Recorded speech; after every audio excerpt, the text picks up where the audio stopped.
senti de todos vocês. Obrigado pelo convite.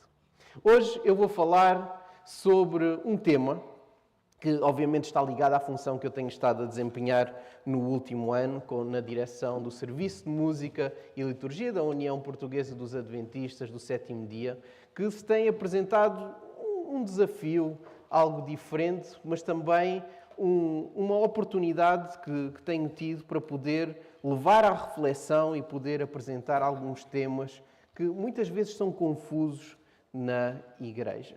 E eu devo dizer-vos que no sábado de manhã eu gosto muito pouco de falar sobre música. E agora vocês estão surpreendidos, não é? O diretor do Serviço de Música não gosta de falar sobre música. Mas sabem, quando nós falamos sobre música no contexto de igreja, é diferente quando nós falamos num contexto escolástico, numa universidade ou entre um grupo de artistas. Quando nós falamos sobre música numa igreja, precisamos de compreender que a música é um meio para chegar a um fim. A música não é um fim em si mesmo. Se nós estivéssemos, em vez de na igreja, na casa da música, aí talvez a música seria o objetivo. Mas na igreja a música é um meio para chegar a um fim. É a mesma coisa do que se eu viesse aqui falar sobre a oração e simplesmente passássemos o sábado de manhã a falar sobre qual é que é a cor da roupa melhor para orar. Ou qual é que são os melhores sapatos para nós orarmos. Ou então, se nós falássemos sobre a Bíblia, posso ver as vossas Bíblias? Trouxeram, levantem a vossa Bíblia. E se nós falássemos sobre a Bíblia e a única coisa que discutíssemos for a cor da capa.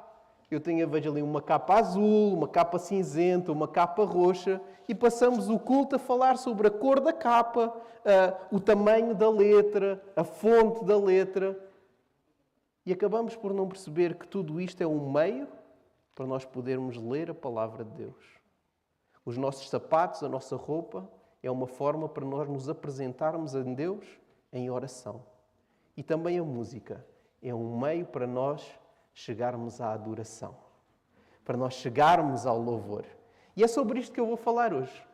Eu hoje vou falar sobre o louvor a Deus. Logo, da parte da tarde, nós vamos falar um bocadinho mais sobre como é que a música pode potenciar esta adoração. Por isso, convido a todos, desde já, podermos estar hoje à tarde para falar mais sobre este tema, como é que a música especificamente nos pode levar a viver uma verdadeira adoração. Mas hoje eu gostaria de falar-vos sobre o louvor. E em realidade, quando nós olhamos à nossa volta, nós vemos um mundo que parece que vive à margem de Deus. E quando nós olhamos com atenção, reparamos que há uma coisa que antigamente havia e que se perdeu. Sabem o quê? O tempo livre. Vocês têm tempo livre? Eu não sei o que é que aconteceu comigo também. Quando eu era jovem, tinha muito tempo livre.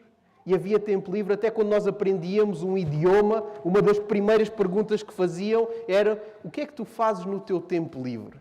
E nós tínhamos de dizer: eu gosto de ir à praia, eu gosto de jogar futebol, eu gosto de fazer determinadas coisas. E parece que esta pergunta desapareceu dos livros de idioma. Porque já ninguém tem tempo livre. Nós andamos tão ocupados a correr de um lado para o outro.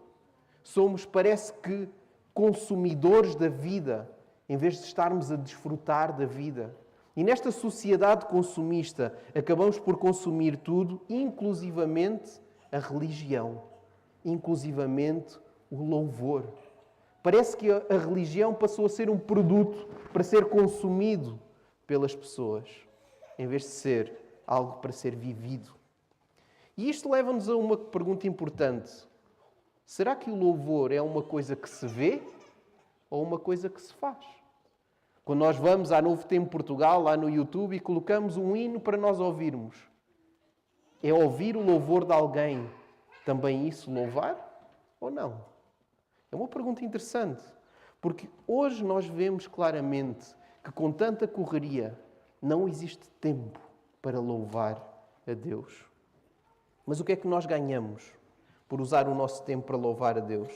Será que realmente estamos tão ocupados, correndo de um lado para o outro? Será que no nosso calendário do dia, na nossa agenda do dia, não existe nem um segundo para nós podermos dedicar ao louvor?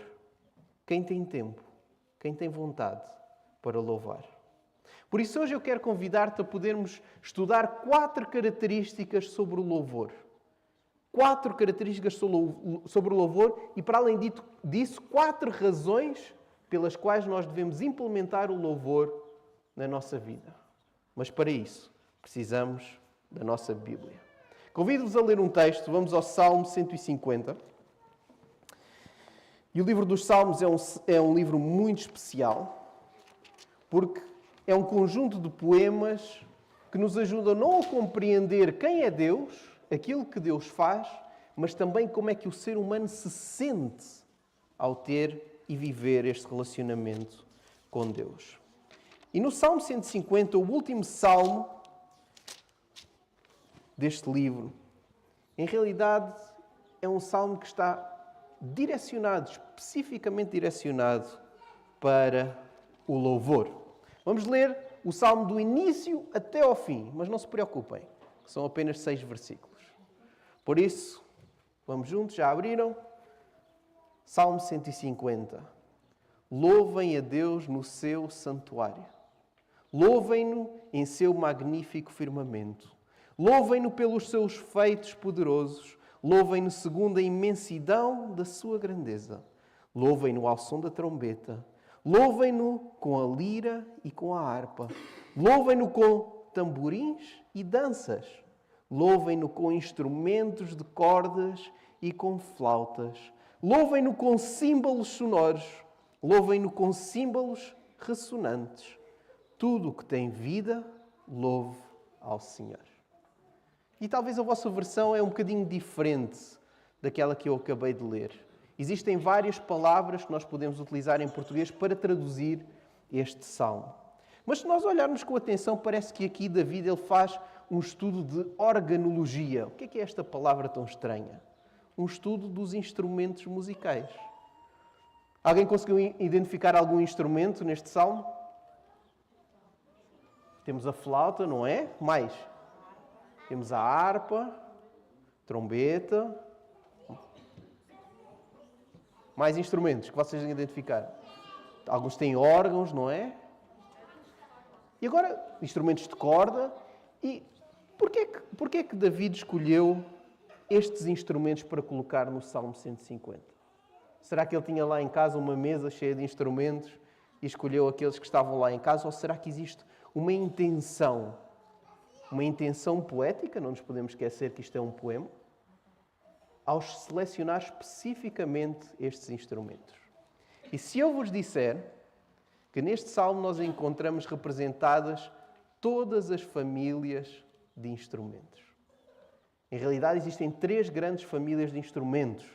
Instrumentos de sopro, que utilizam ar, instrumentos de corda, que utilizam cordas, e instrumentos de percussão. Estas são as grandes famílias, as 3 grandes famílias de instrumentos. Mas ainda assim existem subfamílias. Por exemplo, se nós formos aos instrumentos de sopro, que instrumentos de sopro vocês encontram no Salmo 150? Flautas e mais o quê? Trombeta, não é? E porquê? Qual é a diferença destes 2 instrumentos? Alguém sabe? Mecanicamente eles funcionam de forma diferente. Que representam 2 famílias dos instrumentos de sopro. A flauta representa a família das madeiras. Lembrem-se da flauta de bisel. Tem um pedacinho de madeira. Isto, obviamente, nas flautas mais antigas. As novas já são feitas de plástico. Mas tem esta madeira, chamada bisel, certo? Que é aquilo que produz o som. E isso era feito de madeira. Mas temos também o trompete, não é? As trombetas, também se pode traduzir dessa forma a palavra, que normalmente um trompete não é feito de madeira, pois não? É feito de quê? É feito de metal.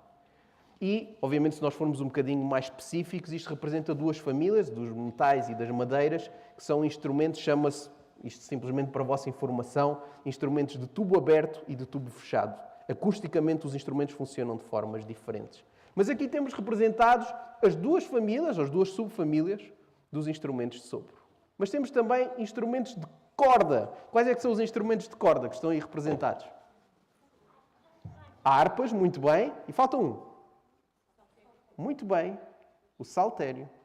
Qual é que é a diferença de uma harpa e de um saltério? É uma boa pergunta.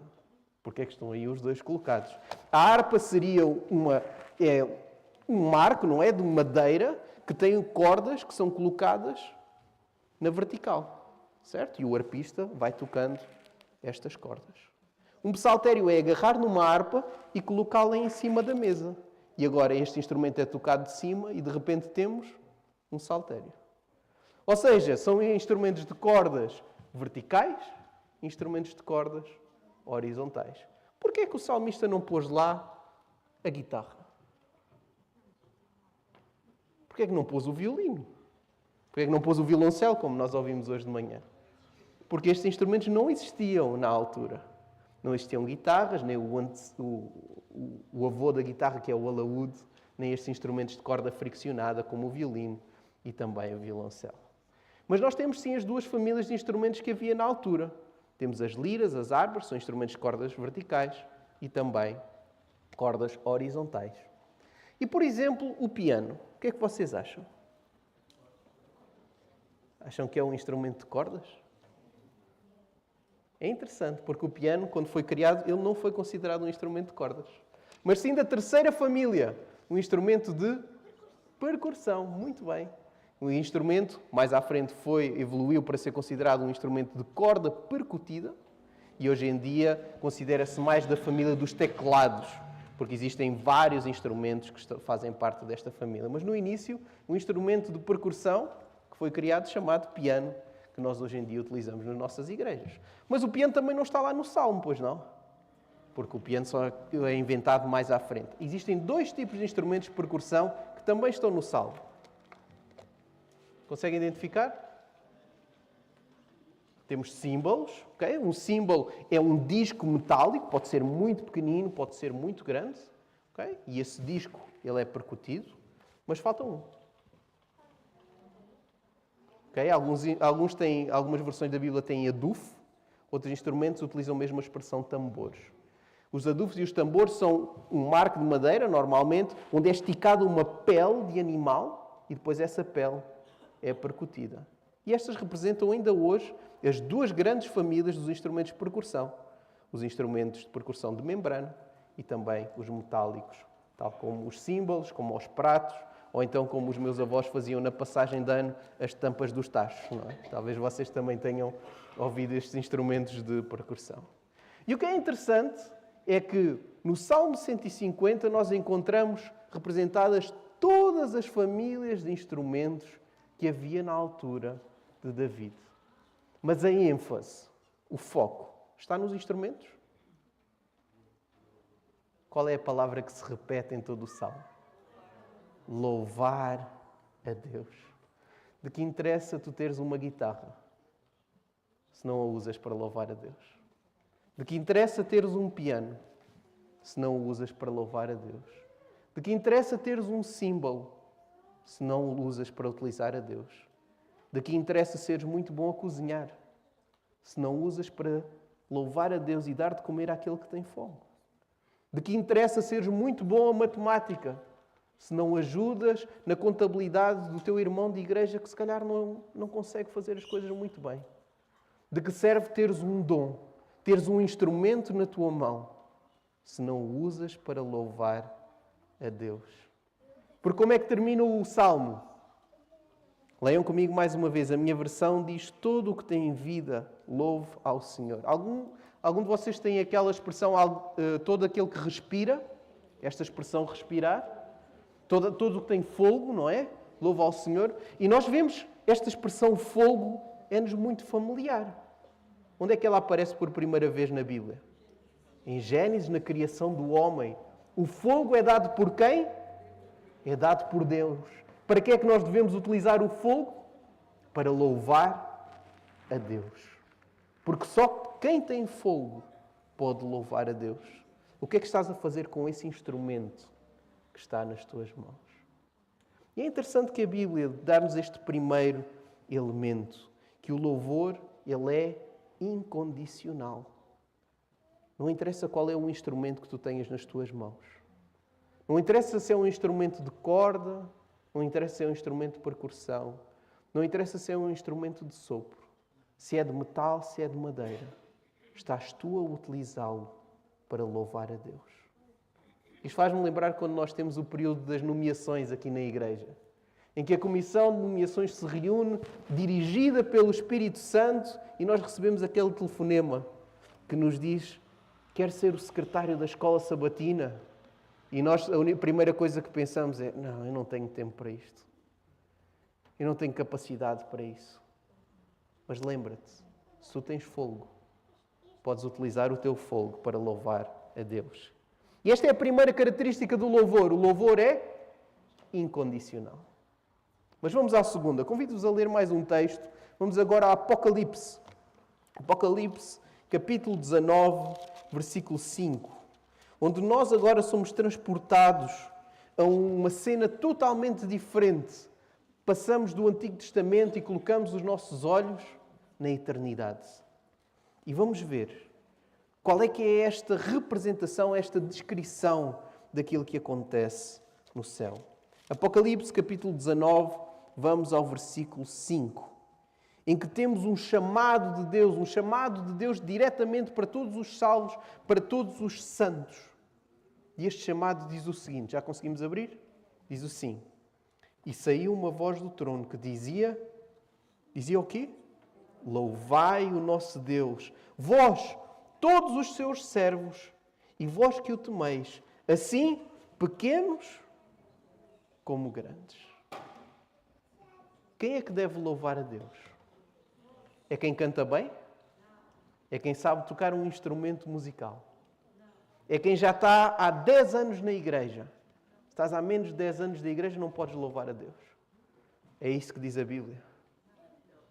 O louvor é um convite que é feito para todos aqueles que servem a Deus. Todos os servos de Deus são convidados a louvar. Porque esta é uma característica que nós vemos claramente na Bíblia. Dos que servem, dos que temem a Deus. E este temer a Deus não é ter medo, mas é reconhecer quem Deus é. Porque reconhecer quem Deus é um ato de louvor. É um ato de adoração. Por isso, hoje este chamado, ele também é feito a nós. Não importa se tu és pequeno, se tu és grande. Não importa se tens muito dinheiro no banco, se tens pouco dinheiro no banco. Não importa se conheces a Bíblia de memória, de trás para a frente, ou se ainda estás a lutar para encontrar onde é que fica o livro de Timóteo, onde é que fica a carta aos Tessalonicenses. Não interessa. O convite para louvar é um convite para ti. Por isso esta é a segunda característica do louvor que eu gostaria de remarcar hoje. O louvor é para todos. Portanto, até aqui o louvor ele é incondicional e o louvor é para todos. Vamos à terceira característica. Vamos voltar ao livro dos Salmos. E aqui, mais uma vez, vamos ver uma característica importante sobre o louvor.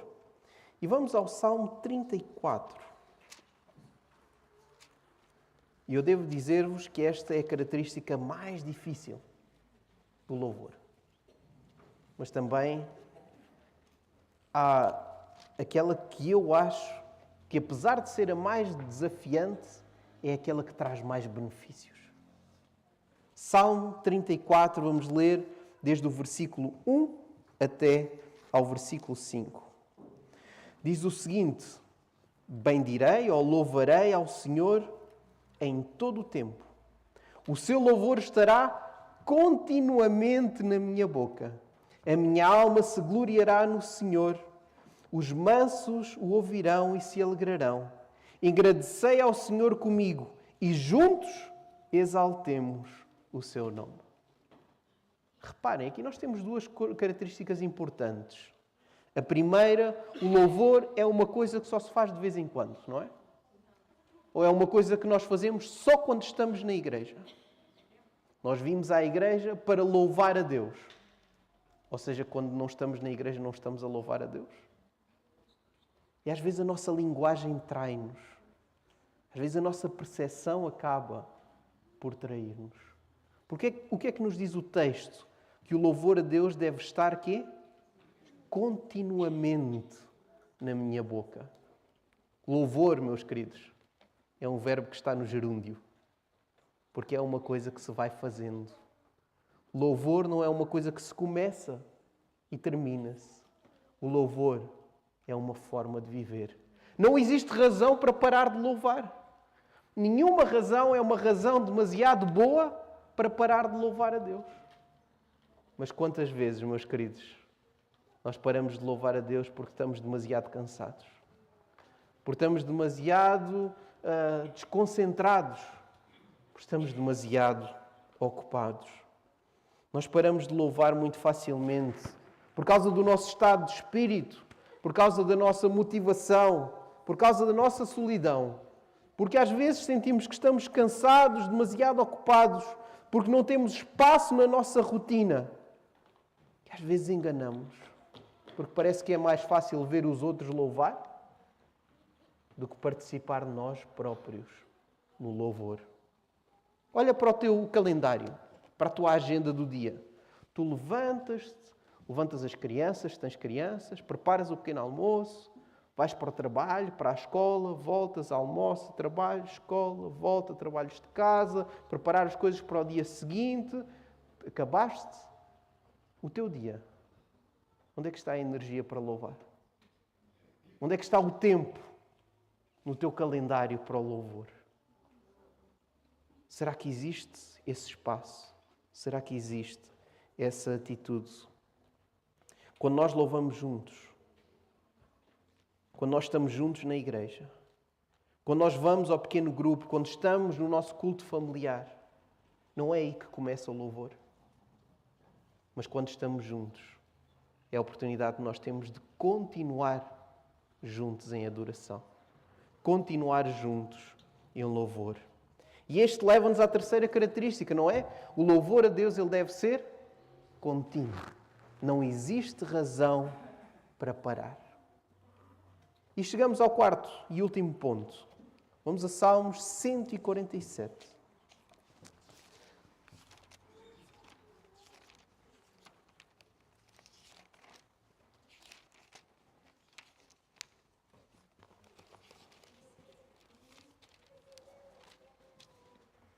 O Salmo 147.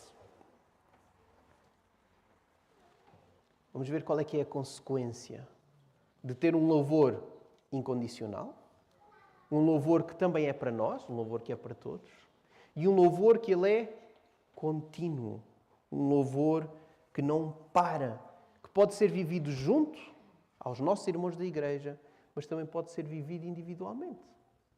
Qual é que é a consequência disso? Para que é que isso serve em realidade? Salmo 147, versículo 1, diz-nos o seguinte: como é bom cantar louvores ao nosso Deus. Louvar a Deus é quê? É uma perda de tempo, é isso? É chato louvar a Deus. É desagradável louvar a Deus. Como é bom cantar louvores ao nosso Deus. E sabem, hoje em dia, meus queridos, nós vivemos numa sociedade que luta principalmente com duas grandes doenças. Certo? Duas grandes doenças. Vamos deixar o Covid aí de lado, que foi uma situação pontual. Doenças cardiovasculares, quase morte número 1. Mas temos também uma doença que silenciosamente contagiou a sociedade, que é a depressão. Já ouviram falar sobre a depressão? Conhecem alguém com depressão? A depressão tem silenciosamente contaminado a nossa sociedade. E nós, às vezes, explicamos isto de muitas formas. Podemos ter uma explicação biológica para isto acontecer, uma explicação sociológica. Eu vou-vos dar uma razão teológica para isto acontecer. Porque é que hoje existem tantos casos de depressão? Há 40, 50 anos atrás, nós começámos a ensinar às nossas crianças uma coisa: a teoria da evolução. Que nos diz que nós viemos do acaso. Nós viemos do nada. A nossa vida não tem qualquer propósito, não tem qualquer sentido. E agora digam, meus queridos, É de nos surpreender que 50 anos mais tarde nós temos uma sociedade que acha que a sua vida não tem propósito, que acha que a sua vida não tem uma razão, que não existe motivo para estar vivo. Andamos a doutrinar a sociedade e não nos podemos esquecer que mais cedo ou mais tarde iremos colher os frutos. Porque quando educamos uma sociedade que a nossa vida não tem qualquer sentido, qualquer propósito, que nós viemos do acaso, qual é que é a mensagem mais importante para pregar a esta sociedade? Vejam se conhecem estas palavras. Temei a Deus e dá-lhe glória, porque é vinda a hora do seu juízo. E adorai quem? Quem é? O teu Criador. Tu não és fruto do acaso. Tu não és fruto da casualidade. Tu tens um Criador. A tua vida tem sentido. Porquê é que a mensagem do primeiro anjo é a mensagem para pregar no tempo do fim? Porque é a mensagem que dá sentido à nossa vida. É a mensagem que nos dá um propósito. É a mensagem que vai resolver o problema da depressão. E este problema, meus queridos, pode ser evitado com um comprimido que nós tomamos todos os dias. Sabem como é que se chama esse comprimido? Louvor.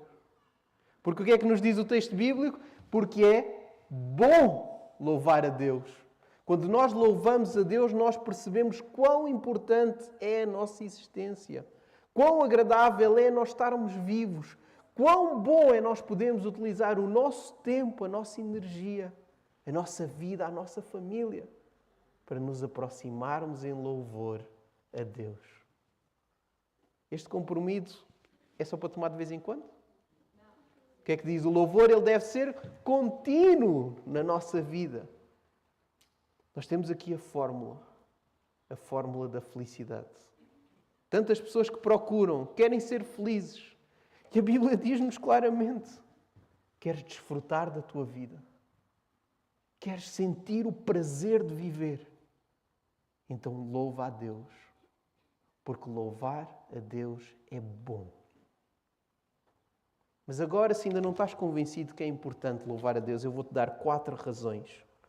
4 razões para nós louvarmos. Porque nós já vimos que o louvor ele é incondicional, o louvor é para todos. A terceira, lembram-se? O louvor deve ser contínuo e esta última, o louvor é agradável. Dá sabor à vida.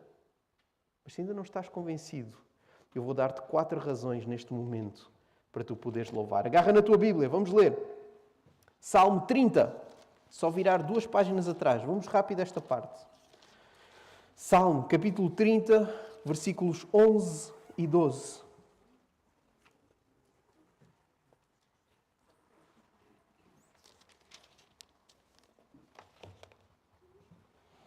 Aqui o salmista fala sobre o que é que lhe aconteceu, conta a sua experiência e diz: Deus, tu mudaste o meu pranto em dança, ou outras versões dizem folguedo.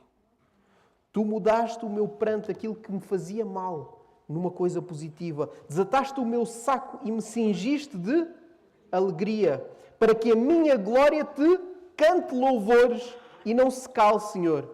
Meu Deus, eu te louvarei para sempre. Isto eu faço-vos uma pergunta.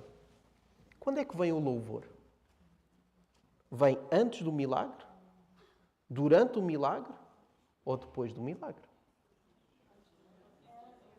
É interessante esta pergunta. Se nós olharmos para o povo de Israel, o povo de Israel recebeu este homem, Moisés, que lhes disse: venham comigo para a terra prometida.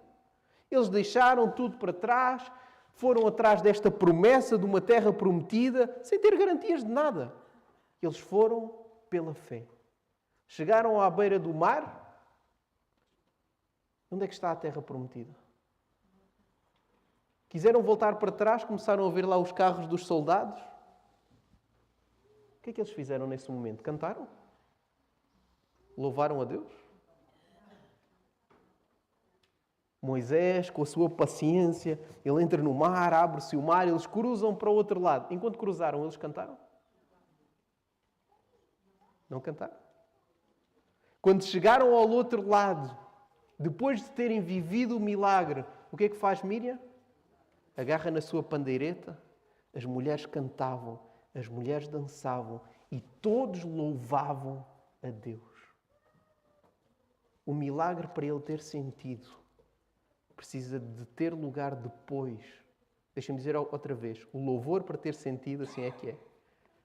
O louvor, para ter sentido, precisa de ser depois do milagre. Hoje à tarde vamos falar mais sobre isso. O louvor, para ter sentido, precisa de ser um louvor de gratidão. Porque é exatamente esta experiência do salmista que diz-nos claramente que mudou o meu pranto, a minha dor, em alegria. Esta é a obra que Deus faz. E para que nós não nos esqueçamos disso, Deus dá-nos uma ferramenta, o louvor. Porque em realidade o louvor é uma das formas que nós temos de reconhecer o milagre que Deus faz na nossa vida. E Deus sabia que nós nos iríamos esquecer. Nós esquecemos-nos muito facilmente. Por isso é que Deus nos deu até um mandamento que está focado no esquecimento. O quarto mandamento diz o quê? Lembra-te do dia de sábado. Parece que Deus já sabia que o ser humano se ia esquecer. Qual é que é o maior tema de conflito dentro da religião? Qual é que é o verdadeiro dia de adoração? Lembra-te do dia de sábado para o santificar. Mas Deus deu-nos mais uma ferramenta para nós não nos esquecermos. Salmo 103, versículo 2.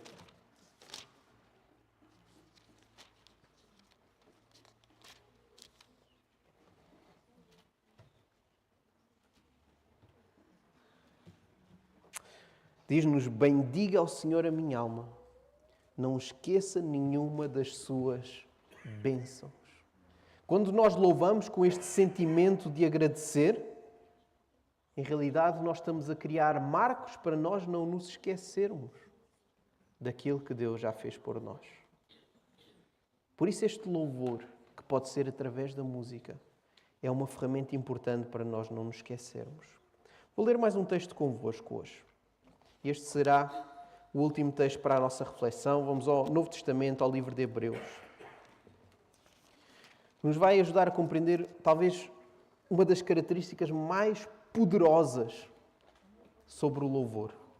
Uma das razões mais importantes de nós louvarmos. Vamos ao livro de Hebreus, capítulo 13, versículo 15. Assim aqui. 13, 15.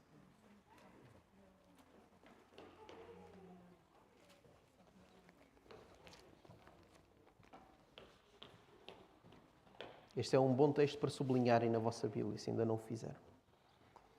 Por meio de Jesus, portanto, ofereçamos continuamente a Deus o quê?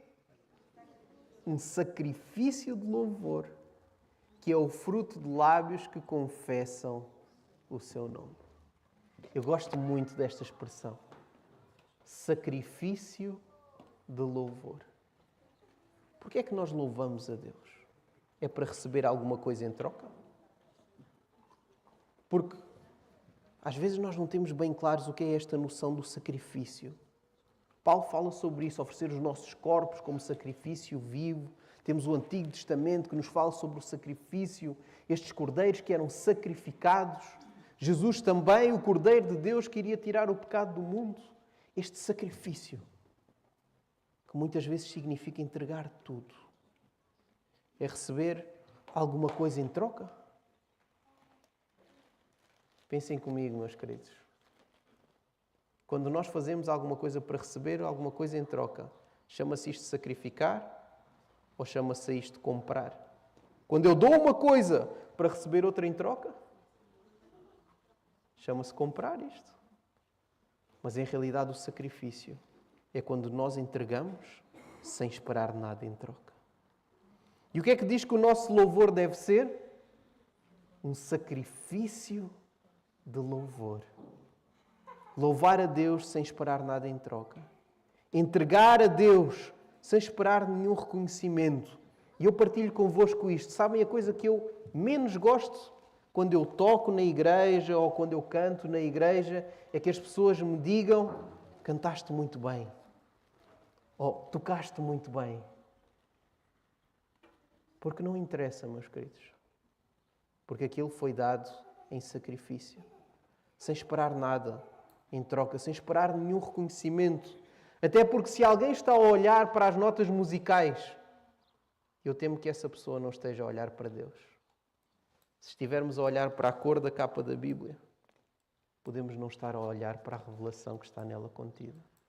Se estivermos a olhar para o vestido da pessoa que está a orar aqui à frente, se calhar não estamos a ouvir com atenção esta oração de louvor a Deus. Portanto, o nosso louvor, meus queridos, ele é uma entrega a Deus. É um sacrifício. Sacrifício de nós mesmos, sacrifício do nosso tempo. Poderíamos usar esse tempo para fazer qualquer outra coisa, mas decidimos sacrificar esse tempo a Deus. Deus, Ele já nos dá tudo por adiantado, mas é importante nós reconhecermos através do louvor. Termino, meus queridos. O louvor, ele é incondicional. Hoje és convidado a louvar a Deus com aquilo que tu tens. Louva a Deus com quem está à tua volta, com as pessoas que estão à tua volta, cantem bem ou cantem mal. Sejam ricas ou pobres, estejam na igreja há muito tempo ou pouco tempo. Mas louvemos juntos a Deus. Que nós possamos sorrir enquanto louvamos. Quando chega a hora de cantar, que não seja simplesmente o momento de entoar as estrofes do hino 344 e nós cantamos aquelas notas, mexemos a boca todos ao mesmo tempo. Mas se não o fizermos com alegria, se não desfrutarmos o quão bom é louvar a Deus, então nós perdemos a oportunidade de entregar sacrifício de louvor. Separa tempo, marca na tua agenda, desde o início do teu dia até o final do dia, usa esse tempo para louvar a Deus. Hoje está muito fácil nós acedermos a músicas e sermos acompanhados por músicas, mas louva a Deus. Não te conformes com consumir o louvor dos outros, mas também tu participa do louvor, que pode ser através da música, mas também pode ser através da tua oferta. Pode ser da tua oferta do 13º sábado, a tua oferta para o projeto especial, a tua oferta para garantir que todos os jovens vão aos acampamentos de verão este ano. Podes louvar a Deus através das tuas palavras. Podes louvar através dos teus abraços, do teu voluntariado, do teu trabalho com a ADRA, do teu trabalho com as instituições que existem na tua cidade. Mas que o louvor possa ser algo que tu vivas continuamente na tua vida. Eu quero orar convosco, meus queridos, para que o louvor possa ser mais do que um acessório, possa ser mais do que uma coisa que falam na igreja ou que nós vemos aqui os jovens a cantar à frente, mas que o louvor possa ser a nossa forma de viver. Podemos colocar-nos em pé e orar?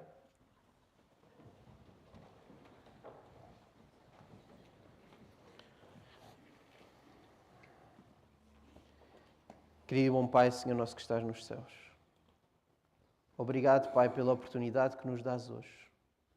Nós podemos encontrar, Senhor, na Tua Palavra esta inspiração. A inspiração, a clareza de que o louvor não é simplesmente uma coisa para nós fazermos de vez em quando, mas é algo para nós vivermos constantemente. Nós fazermos constantemente. Nós partilharmos constantemente. Nós vivermos aqui na igreja sempre. Que as nossas palavras, Senhor, não sejam palavras de ira, de desacordo, mas sejam palavras de louvor. Que as nossas ações não sejam ações egoístas, mas sejam ações de louvor. Que os nossos cânticos, que a nossa música não procure desviar a atenção para outras coisas, mas sejam hinos de louvor. Senhor, abençoa a Tua igreja. Abençoa o nosso louvor. E aceita este sacrifício que nós fazemos perante Ti. Porque, Senhor, apesar de pecadores, apesar de não termos valor, Obrigado porque ainda assim tu nos aceitas nas tuas mãos.